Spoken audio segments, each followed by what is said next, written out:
In today's video, I'm going to teach you how to insert table in Microsoft Loop. First, open your web browser and head to the Microsoft Loop website. This is the starting point for creating collaborative pages and components. If you're asked to sign in, use your work or school account so you can access your Loop workspaces. On the landing page, click Get Started with Loop. That takes you into the Loop experience where your shared work lives.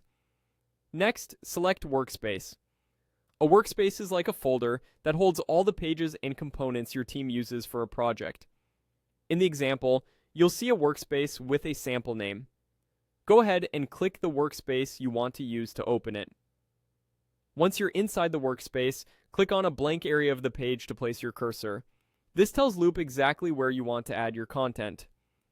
Now, type // The slash key opens Loop's command menu, which is a quick way to insert components without hunting through menus.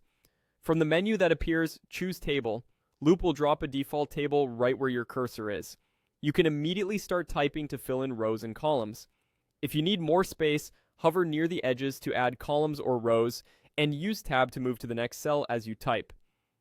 Let's look at the same action using a quick filter. Click a blank space again to make sure the cursor is placed where you want the next table. Type / followed by the word table. You'll notice the menu instantly narrows to matching options, which is handy when you already know what you want to insert.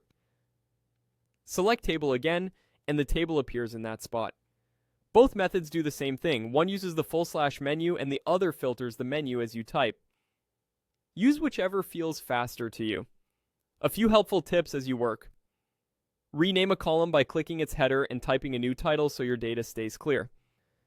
Drag column dividers to adjust widths for longer text. Press Enter to add new rows, and use Shift-Enter inside a cell if you want a line break without creating a new row.